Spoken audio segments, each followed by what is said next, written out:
কিরে মামা, তুই তো আমার কবরস্থানে নিয়ে আইছস।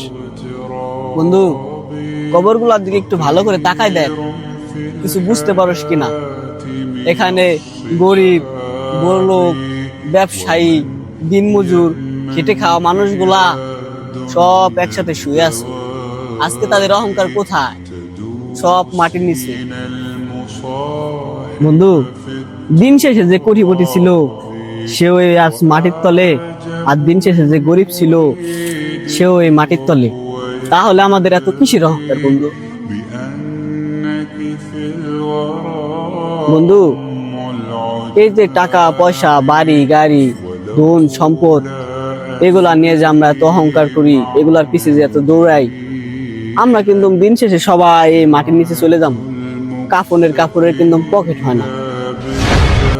বন্ধু, এই যে আল্লাহ তোরে কোটি কোটি টাকা দিছে, ধন সম্পদ দিছে, বাড়ি দিছে, গাড়ি দিছে, এগুলা নিয়ে তোর শুকরিয়া আদায় করা উচিত। আর তুই অহংকার করে কি করবি বন্ধু? দিন শেষে তো মারাই যাইতে হবে, বুঝছ নাই?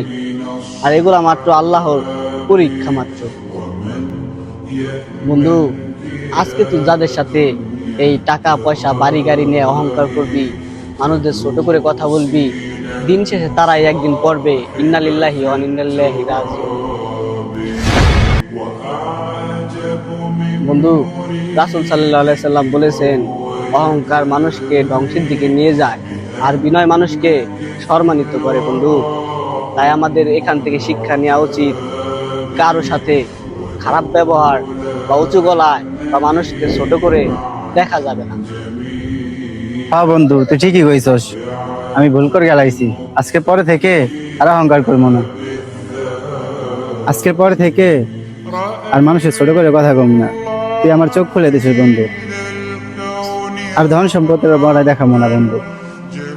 বন্ধু, তোর সাথে আমি অহংকার দেখাইছি, তোমার মাফ করে দিস।